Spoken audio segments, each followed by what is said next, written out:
That's how I feel too about this biggest decision I made in 2024 is to quit my stable job. Yes. Oh my goodness. Yeah. Thank you. That's so brave. Yeah, it's brave. And if someone told me that 2 years ago when I was so excited to start my job, I would be like, are you crazy? I'm not gonna quit this job voluntarily. Hi everyone. I am here today with my good friend Aru. Aru, can you start the podcast by telling the audience a little bit about yourself, your full name, your company, and your role? We'll start there. Hi everyone, my name is Aru Serikova. My full name is actually Arujan. I'm from Kazakhstan. I used to live in Canada. I did my bachelor's there in business, and after doing my bachelor's, I moved to consulting. I started working in consulting, and after that, after 2 years of consulting, I decided to pursue my own thing, which we're going to talk about today, right? Yeah. And so maybe a little teaser, she's a brave girly. Yeah, I'm an ex-consultant who is doing fashion now. I am building a women's fashion brand that's focusing on high quality clothing. I started as a couture fashion designer. I learned how to make my own designs, actually, to make the patterns and how to cut and sew from my mentor in New York, who I met. Very random story, but I can tell it later. And after learning how to make clothes, I wanted to bring this to a bigger audience, and that's why I'm working on my own brand now. Amazing. You're already diving right in. Yeah. I love it. You're perfect. So I want to pull things back a little bit chronologically. You got a little feel for who she is and perhaps like why I really wanted her on the show. I love to hear when people do pivots. I think it's so brave, and it can be really hard to do, and something that our culture makes even harder, because I feel like in a capitalist culture, and maybe this is more Western society, it's like we really put a premium on your economic output and like having this through line that's like super clear and straight of like, this is what you study, these are the steps you take to achieve these positions and to make a lot of money. So I think that we're really hard on people who go through the process of natural organic discovery and exploration, which I think is way more healthy and human for people to like try something out, change your mind. And I think that's totally okay. And I celebrate it. And it's amazing that you at such a young age have already done that. So already diving in, can you tell me a little bit about your life, like your upbringing? Were you born in Canada or were you born in Kazakhstan? So I mentioned, I was born in Kazakhstan in a small town called Ural. Nobody knows about this place, and I think even about my country. Most of the times I'm the first person who they see from Kazakhstan, and you were for me. Yeah, right? Yeah. And I feel so proud to be like the first representation of the country, and I spend like first 5-10 minutes to tell about my country, because I think we have a very interesting mix of things going on. We used to be in the USSR, that's why I speak Russian, but our ancestors Turk, so that's why my actual language Kazakh is more like Turkish. And we're also Muslims, but we look Asian. It's like a lot of historical moments happening, and being the one to show this to the world is very, I'm proud to be. That's so great. I love that you are so proud of your culture, and you are absolutely right. For my experience, you are the only person I've ever met from Kazakhstan, actually. And I feel like I'm a decently traveled person. Grew up overseas and did some traveling in my 20s and digital nomading, but I have never met someone from Kazakhstan. So what was that like? What was it like? At what age were you in Kazakhstan? Yeah.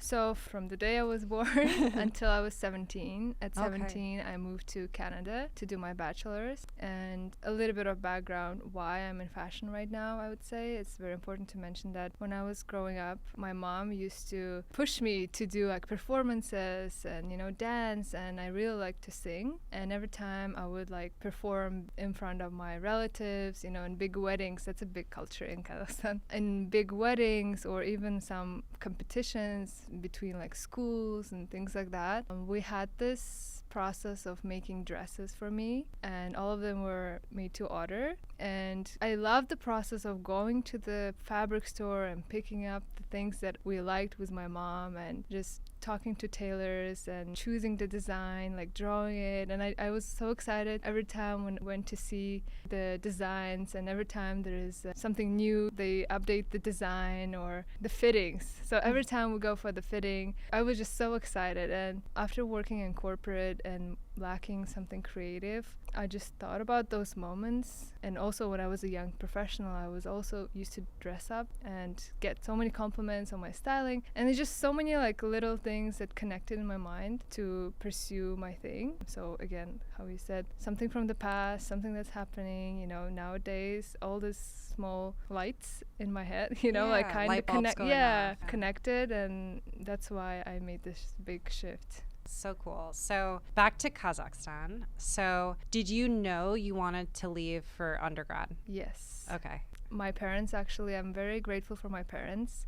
They invested a lot of time and finance into my English skills. I started learning English from grade 2. I had tutors, and in high school they sent me to like summer camps. I was in England, and I came to the US for the first time in 2016, and they gave me this opportunity that they never had to travel and explore the world. And they actually came to Canada, to the North America, for the first time this summer. Oh my gosh. So this was big, I think, achievement for my parents too. But yes, they always wanted me to study abroad. That's why I'm here.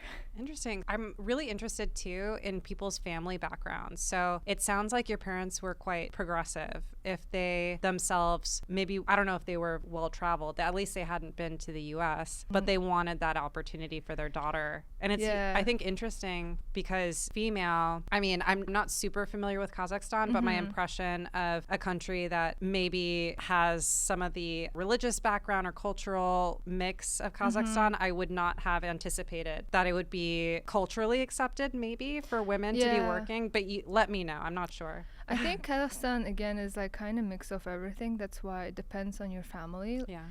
And I think in our families, both from my mom's and dad's side, everyone is into, this generational wealth of knowledge, skills, and experience. And we always had this open mind. And basically all of my cousins are actually traveling around the world right now, and everyone is studying abroad. I was the first one to go out. I opened the road, but all of my cousins who are younger than me, my sister is in Canada, my other cousin is in Canada as well. Some people are in Europe. So this generation of my cousins and my generation are all not in Kazakhstan. And I think it's about our family, because not everyone, first of all, can afford it. Not everyone have this mindset of letting their kids to explore. But my parents actually are from a small village who grew up in the village, and then they moved to this town where I was born for their undergrad. But I think their parents, my grandparents, were also open-minded for them to move to the town, their city, back then in the 90s, to study and explore. So, but I don't think they haven't traveled to Europe until 2010-8.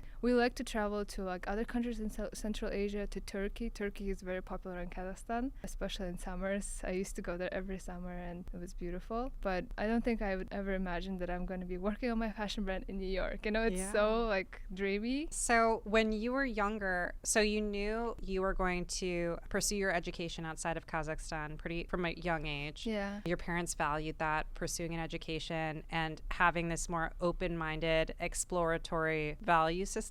Perhaps. Yeah. Did you know you wanted to be in the US, or no? What were you thinking when you were like, I'm going to leave Kazakhstan? What were you prioritizing to be honest, as I mentioned, I went to the US for the first time in 2016 for my summer language camp in LA, and fun, LA. I did not like it. I don't know why. Maybe it was too much. I was also 16. It's just like I didn't understand the US. Maybe culturally. Yeah, culturally it was like something like totally different. Although I really liked England. Maybe I had better experience there, I don't know. But for some reason I never wanted to come to the US, and the reason I chose Canada for my undergrad, because it was something between England and the US. That's what I always say. It is not too conservative as like England, but it's kind of close to the US, but it's not that crazy as US, you know what I mean? So, and also the university that I chose was not the biggest university in Canada and not the most like popular for. What was the university you went It's to? called TRU, Thompson Rivers University. It's located in a small town called Kamloops. So the whole town is basically around this campus, and anywhere you go, you know people, you know, and it was so lovely. I loved my university and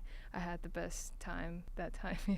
And what was your major? I was a major in accounting. Okay. Why accounting when you loved making dresses? Or maybe, I guess you don't really know what an experience or a memory means to you until... So I would say what you mentioned, how it's hard when you have so many influence around you, like social, your parents, and especially when you're 17 and you don't know what you want and who you are. And I think in our country, when you're living with traditional conservative family, you don't really get to expose yourself to different things and explore and understand what you want to do, and there is no such thing like gap year, so you don't have time to choose. And I think as an international student, being a business student is like to go, because you can't do medical or you can't do law. It's like so specific to where you pursue your education. So business is more universally transferable. Yeah, so I just went for it because that's what international students do. I don't like to say it, but this is the truth. And then accounting I chose after 2 years being in university, and after doing all the courses, I really like numbers and I really like succeeding in some subjects, and everyone was struggling with accounting and it was so easy for me. Lucky. Oh, exactly. I'm one of the struggling ones. And I had to work so hard. I thought maybe that's my thing, you know? Yeah. And I was helping other students, my friends, to understand the subject, and I thought maybe, you know, I like this, and it I comes went easy for it. to you. Yeah. And you like it. That's also a huge And then thing. I did co-op in my third year in KPMG, where I worked afterwards. Can you explain co-op, and also explain, maybe some people are not familiar with KPMG? So co-op is basically when you're a student, you can go work as like an internship, but you get paid and you also get credits for your semester of working there. So I think it was a win-win for me, because I was looking to take a little break from school and really to dive into real world of working and experiencing before I graduate, and to really like make sure that this is something I'm going to enjoy after graduation. And everyone who is a student right now, I suggest to do co-op or internship and see if this career is what you were trying to do after graduation, because I changed my career after graduation. Not totally, but definitely a different direction within consulting. There's a couple common threads between my interviews. And at this point, one common thread between all these women that I talked to, different companies, roles, backgrounds, where they grew up, all over the world actually at this point, which is exciting, international guests. Yeah.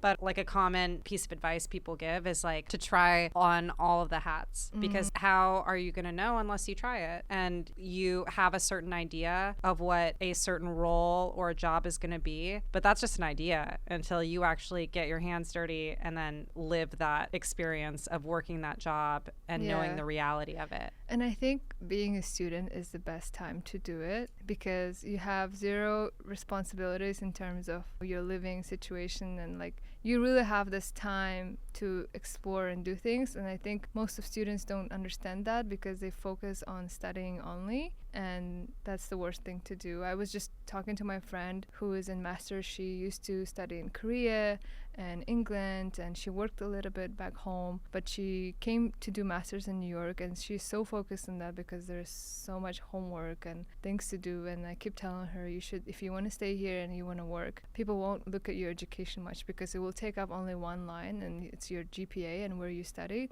while the whole rest of your resume is going to be what you did, the actual skills and activities you've been part of while you were studying, at least. Not talking about like part-time job or co-op again. and internships. Yes. And I also think that you should be something that I observe with younger folks. I just turned 32 and I just have this feeling of sympathy for people in their 20s and people who are going through college and finishing up college, because I think there's this sense of harshness towards yourself. I think being a young person is so much experimentation, and that's so natural, human, and healthy. And part of experimentation is trying something and maybe like failing at it or deciding like, oh, actually, I don't want this. And like, you shouldn't be hard on yourself if that's the case. You should know that that's actually good job for trying and good job for knowing what you want and then taking action based on self-understanding, if that makes sense. Totally. And I think one thing to mention, I don't think there is such thing as fail. I think there is mistakes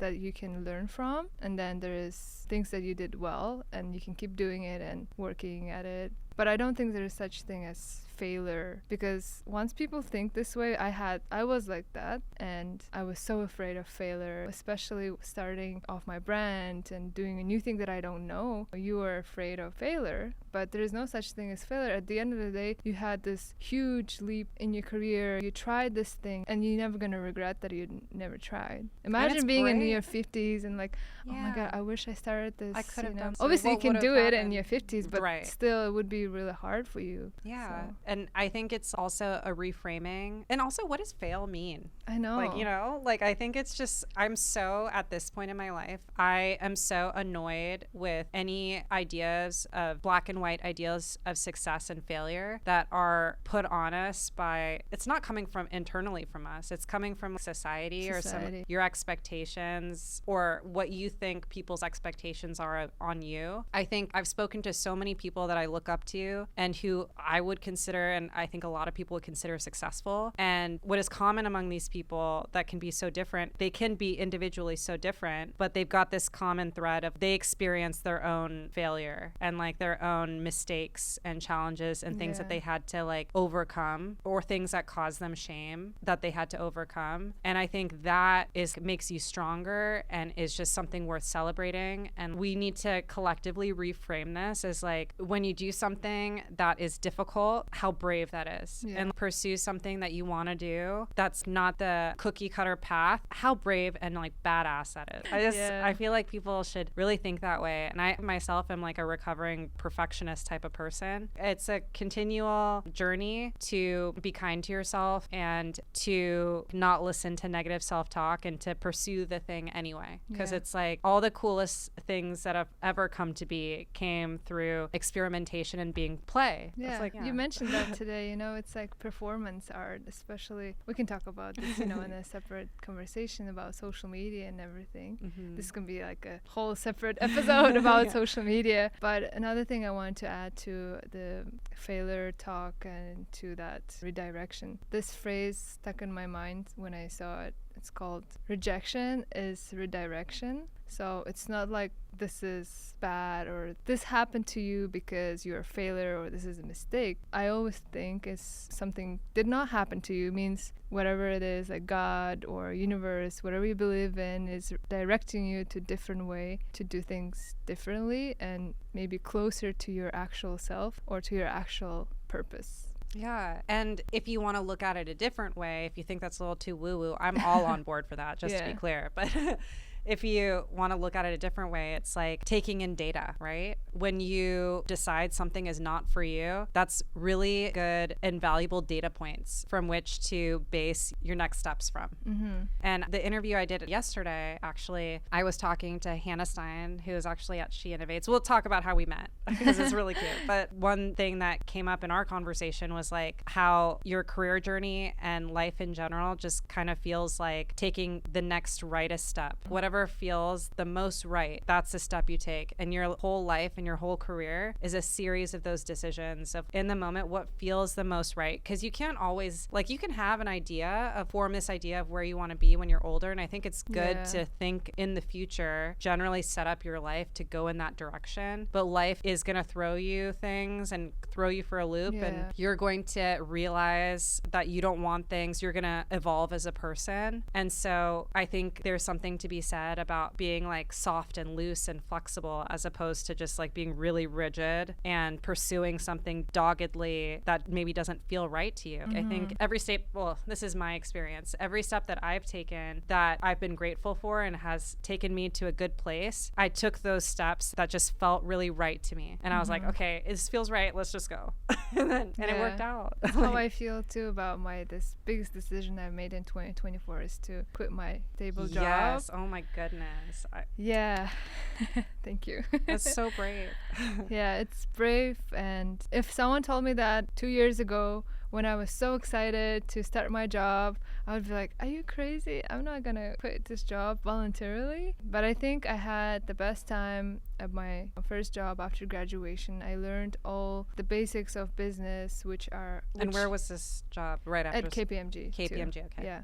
But so going back to university, I did my co-op in accounting team. So more like audit. And I did not like it. That's why in my last year, the fourth year after co-op, I started looking into different positions because I knew that KPMG is a big firm and they have a whole lot of different teams that do so many various projects. So I looked into deal advisory, which is basically transaction services. They help private equities with their mergers and acquisitions from financial due diligence standpoint. So it was interesting to me because every time they had a project, there was a different industry, because mergers happen in different industries, especially in the office that I was looking at. It was a smaller office, which means smaller team, and we had a chance to work. We didn't have a team dedicated to one industry, so our team was working in all the industries. So exposure to a lot. That's great. Yeah, randomly I had a project that this company makes produces rocks and stuff like tiles, and next month I was working on furniture. So what was happening is private equities wanted to purchase those companies, and we would do the due diligence on them. So we would basically learn those industries and the companies from inside based on their financials, and I was the analyst in there. So I learned how to work with Excel, how to talk to clients, to be on those like long calls with the clients. Basically all the great stuff for business. Yeah. And I'm very grateful for the opportunity I had there. And what valuable learning to have that as your foundation from which to then start your own business. Yeah. Basically, you got an MBA. Yeah, I think at least a couple courses in an MBA. Yeah, and then actually that was my 1.5 years. And after that, 1.5 years, and then for a year, I switched to another team in Toronto, which was a bigger team, and their work was totally different. It's called digital transformation.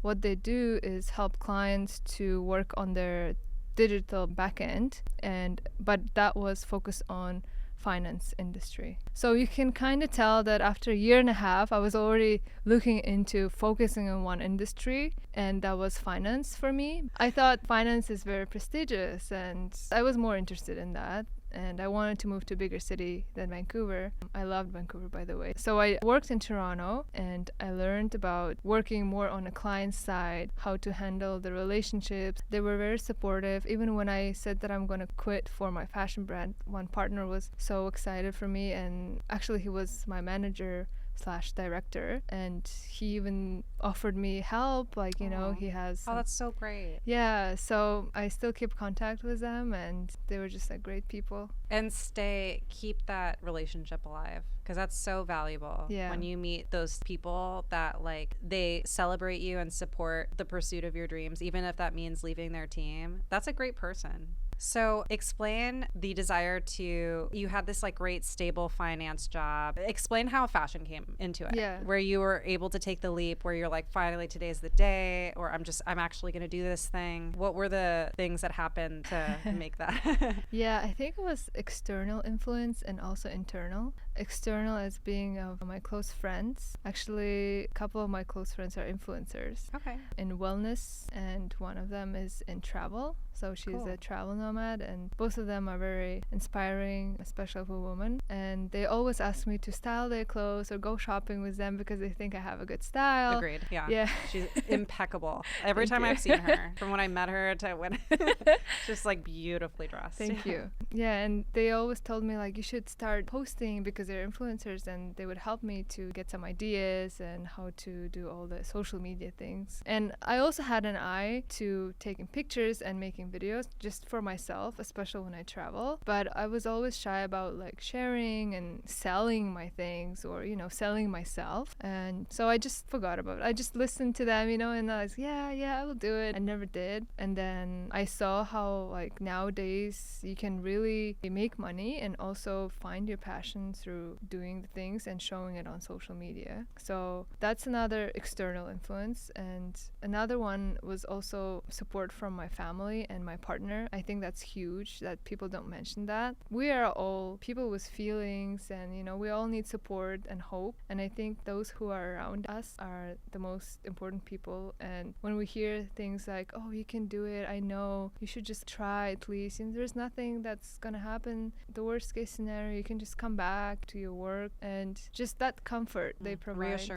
Reassurance. I think it's very important that people don't talk a lot about. And internally, I just felt like I need to change my environment to start learning new things. Maybe because I was already at the point of my career where like, okay, I got this, I know this. I'm sure there is more to learn because there are people who work in that company for 10 years, like my director, and he's amazing. But I didn't just see myself in that company for another 10 years or 5 years. So I just started thinking about all these things happening, and I visited New York a couple times. Another external influence is New York, definitely an inspiration. Yeah, and another, You didn't like the US, but you like New York. How come? Yeah. Because fashion stuff, or? I think it's just like I saw how people are just open and they're just doing whatever they want, wearing whatever they want. That's my favorite thing about New York. Yeah. It's like you surrounded by people that are doing their own thing and could care less about what you're doing. I find it so freeing and almost gives you permission to try it. Yeah. Just go. Everyone else is doing it, pursuing their thing. Yeah, exactly. So I started coming to New York more often because my partner was here and he was working here already. So he kind of slowly started pulling me to New York. And so the storyline of me learning designing, I always dreamt of learning how to make clothes and to know. And I was already thinking about maybe going to school in New York or go to Europe, quit my job and go to school because I have no idea how to start this fashion. And I didn't want to do drop shipping or any of the e-commerce where you don't really know your product. I wanted to be an artist. Yeah, you didn't want to curate an assortment of products. You wanted to actually ideate and produce the product yourself. Maybe in the future, I thought then. But for the first of all, I'm this type of personality. There is order for things, and I wanted to know first, what is it the clothing? It's not just a piece of fabric. There is structure, there is things that happen before the product is in the store. So I wanted to learn that, but I didn't know how. So I started looking into school. In last year, Christmas, me and my partner, we were flying to Dubai for Christmas and from New York. And we meet this person who's now my very close friend. You met them in Dubai or? On the plane, actually. Plane. At the bar. Okay. You know how those Emirates planes, they have nice business class? We were just enjoying ourselves and he was at the bar and I started talking to this person because my partner was talking for someone else, like some other friends. He made new friends. I made this friend. And we just, since the moment we started talking, we've been talking for 5 hours. And by the time we were still talking, the flight attendants were like, oh, it's time for landing. You need to sit down. And we had like a couple drinks already. We were just having a good time. Fun, yeah. Yeah. He was a designer and tailor in New York. And he worked with A-list celebrities. Cool. Yeah. But he was so humble. And he was so nice. And I think his background is European, so we connected a lot on like family values and things like that. And I was asking him, I'm into fashion, I want to go to school, do you think I should? And he just said, no, don't go to school, don't waste your time, just come to me, I'll teach you. Oh, wow. I know, that sounds like a movie, but I promise that's what he said. And you know, I thought like, oh, maybe he's just like being nice. So time goes by, we come back. So we hanged out in Dubai as well. Oh, so fun. we became very close friends since then, day day one on the plane. And then we come back to New York, life goes on, I'm working in my consulting, and I start talking to him and I'm telling him, hey, when I have a free time, can I come and start learning? And he has multiple machines, sewing machines at his place. And he said, yeah, just come and I'll teach you when I have a free time, because he's always running around like shootings and stuff like that. And a couple days he had time to teach me how to make a pattern. And first, I remember my first time touching the machine and making that line was the thread line, and I was so nervous, my hands were sweating, I'm like, oh my god. And the machine is very sensitive, So you had like a zigzaggy. yeah, I had zigzag. But then after a couple times I was able, he was like drawing these things on the paper, like, do this for me, and I was doing it. It's like, oh wow. And he was telling to my partner, like, she has a talent, she's very, I believe in her. And again, I thought he's being nice, but then he kept telling me like, no, you should continue, please continue, please. How affirming too. I know. To have someone with such success in the role that you are dreaming about or aspiring to say that you've got something. I know. And how exciting. I was very exciting. I'm very grateful for his support and for my partner's support too, really push. Again, I think I want to mention this again. Support of people around you is very important, because no matter how courageous and strong you are, you always need external support from people who are important to you. Yeah. And I also 100% agree with this. What is it? The Maslow's hierarchy of needs. I'm pretty sure one of those tiers is societal support, social support. And I think from my own experience, and I still struggle with this, I tend to get so horse blinders and focus on my thing that I self-isolate. And I'm like, my whole world has become this task and like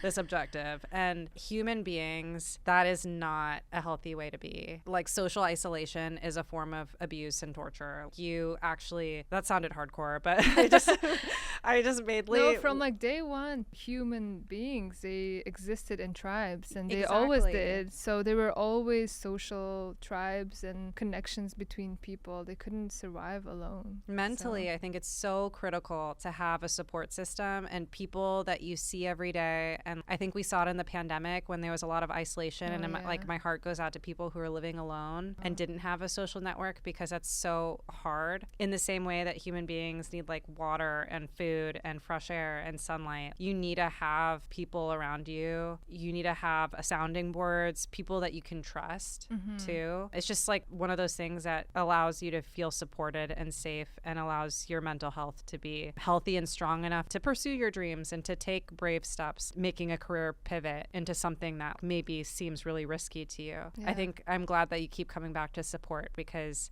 I agree with you wholeheartedly. yeah, thank you. So you had basically this male fairy godmother, talented tailor. Yeah, so Took you under his wing, taught you how to do the sewing. So Yeah. where do we go from here? You're sewing. and then he honestly, every day he would come back and he said, oh my god, I need to tailor this for Bella. He works with like Bella Hadid, Selena Ooh. Gomez, and Ariana Oh, Grande how exciting all the time. to see all the clothes. I would too. see this dress he's adjusting for Selena Gomez, and next day I see it on her, and I felt like, oh my god, I'm like one handshake away from all these people. And I think one day I can reach out to him so he can connect me to these people, or maybe I'll just make my own connections. Anyways, so I was working on goddamn dress for 2 weeks. Your first dress, Yeah, your first my creation. my first dress. I posted on my Instagram. It's a little black dress. Classic. Very classic, Yeah. very New York. Yeah. And I wear it all the time when I go out. Okay, first thing I'm doing is looking at this dress on your feet. I'm like, where's this little black dress? Yeah, Cute. so I didn't even buy a fabric. He just gave it to me. He's like, hey, you can just take this fabric from me. I made my first thread, and then first task he gave me is to make hundreds of them, just the straight threads. And I kept doing it for a day, and then I was so impatient. When he was away, I would just do my own thing, started like cutting things and You're like, try to I'm ready to experiment. make Bella Hadid's Yeah. next dress. And I would send him pictures. He's like, don't touch this fabric. Yeah, that would be funny. But then I would help him, because I'm this type of person who thinks when you're asking someone for help or you asking for someone's energy, you need to give something back. So it doesn't matter. It doesn't have to be physical things, but also like help them in some ways. So I always think it's a energy exchange. I would help him to, clean up the studio when everyone is done, because he had some people working for him as well. So there's always like threads going on. At the end of the day, it's very messy. So I would always clean clean up after everyone or organize the things because he had 100,000 of fabrics and things going on. And I would just do these small things, bring coffee and just chat with him. He would like vent to me about people, fashion industry. Yeah. So we had great time. And then at some moment, my work, so I was still working in consulting, got busy, and they asked me to come to the office, which was in a different place. So I had to fly back and forth. And I didn't have time to really continue that, and I was sad. And just one day I just realized maybe I should consider quitting and focusing on this because I really enjoyed it and I want to continue learning. I want to continue creating. And one thing I was missing, I forgot to mention in corporate, is creative side, because everything is so structured that you don't have space to be creative. There are different things that you can implement creativeness, solving the problem, finding different solutions for clients, and just small different things. But I just didn't feel that I'm exploring my full potential when it comes to creativeness. And one thing I also learned about myself while I was learning how to sew, that I really like working with my hands. Maybe it's feminine side of me, how they say women like to work with their Tactile. hands. Yeah, I just felt so peaceful and I'm the same way too. Satisfaction that I was making something like real. And especially if your day job, what you're spending most of your day doing is not that, I feel like something, you're exercising your brain in a different way. Definitely. Like it feels I'm healing my brain yeah. right now. Even nowadays, I'm working on something different right now because after learning all the designing, I made a collection of dresses. Fast forward to the last few months, I made a collection of dresses in summer and I had to delegate shooting and everything. So it was just like a one-woman job. And it was just a lot because I had to spend a lot of hours to make one dress. And it is a little pricey how couture. It's couture. Yeah. So I felt like for someone who just started and making couture and nobody really knows about it, and plus I wasn't still like posting that much to show myself to the world, and there is a lot of personal things going on why I didn't do it, and I'm still trying to overcome that challenge. But I just thought, I think I want to try something different in the same room. So remember I said I don't want to do drop shipping. So basically I came back to the thought of creating e-commerce brand, and that's how we met, right? Yeah. Because I started exploring e-commerce space and I wanted to be very professional about this in terms of fashion and digital market as well. So in terms of fashion, I went to Asia to find the manufacturers myself, to find the best of the best, and there were so many great people I met and I have personal connections with them. And I'm very particular, since I learned fashion now, since I know what to look for when I'm looking at the clothes, when I'm looking at their work. And that's why, again, it's important to know how things work before you want to create something amazing. You wanted to get down to the basics. Yeah. You wanted to know, okay, thread, fabric, how the machine works, so they can't trick me, Yeah. Oh, I love that. So this was a couple months ago, actually, in October. Sorry, just pause. So I just want to have an understanding of the timeline. So when did Fairy Godfather come into the picture? And he came last Christmas. Oh, okay, wow, recent. Yeah. Oh my God. So Okay. Christmas we spent in Dubai. We hang out, and his husband actually was flying in from Ghana, who we became also close friends. Aww. And he moved to the US last spring. We became like good friends. We support each other. We helped each other different ways. So how special to have that connection. And you met in kind of a pretty magical glam way in business class. I was having my cosmopolitan Magic. yeah. So when did this trip to Asia happen? That's pretty amazing that you, and these connections in Asia, like, can you dig into that? Because I feel like sourcing material, very important for clothing. There's so many factors there. I know you're from Kazakhstan, but maybe the connections come from your upbringing, from school. How did you know where to go in Asia and who to talk to? I did my own research, and also my partner, he speaks Chinese. Oh, so that's that was real very helpful. Yeah, that was real helpful. But to be honest, half of the day he was on the call, so I just used Google Translate, and everyone was open to it. And I think I went to the a place, Guangzhou. You probably heard about that. Guangzhou. That's the place for fashion. And there are many different cities that are dedicated to furniture, tech, and other manufacturers, but Guangzhou is for fashion. So going to Asia was a part of our travel plans, so it kind of happened smoothly. And we stopped at Guangzhou for a couple days, and I just had a couple days to learn about the city and just to meet people in manufacturing. And to be honest, it was brief, but it was productive because I did my research. So And you went there with a purpose and a plan. Yes, because you'd done exactly. research. Yeah. So I had a list of places I wanted to go. I went to 4 big malls, but they're showrooms with manufacturers in one day. And there was hundreds of them in one. There was like 8 floors in one mall. That sounds so fun, actually. It to is. be in this like place, this exotic place. I think I knew what I was looking for. High quality, low MOQ, because I don't... MOQ. MOQ is minimum order quantity. Okay. Yeah. I should know that. MOQ. Yeah, so because again, I'm a small brand now. I don't want to order 500 pieces and sitting on them in my living room. And also I wanted to make special things, not just mass produce. Yeah, I don't want to do mass production because we have enough of those. Yeah, and you also need to see, I think this applies in a lot of different industries, but when you're coming up with a new product and bringing it to market, you got to do some testing there. Yeah. You got to see how people respond to the product. And I think that really commonly in your first launch of it, iterations is going to be happening. Like as you see people try it on, as people come and look at your products, and then you see what people are gravitating to. That's all data that needs to inform the larger volume order. Yeah. Like you don't want to sit on 500 yards of fabric that nobody actually in the market is interested in, and it's sitting in your living room. Like that's. And I understand it takes a couple years for a business to find their target audience and to really optimize that data and to really hit on the apple. Because I feel like social media and all the platforms, they promote already successful businesses. Totally. And I always read about these founders of fashion brands who became famous in 2 years. Maybe we know which one we talk about, you know, all these brands. And I think it's so rare for a brand or any business to... But they get a lot of spotlight in the media because it's so exciting and glamorous. And that leads to this like false impression that the road to success is easy and common. It's smooth. Just do your social media and everyone will know about you. No.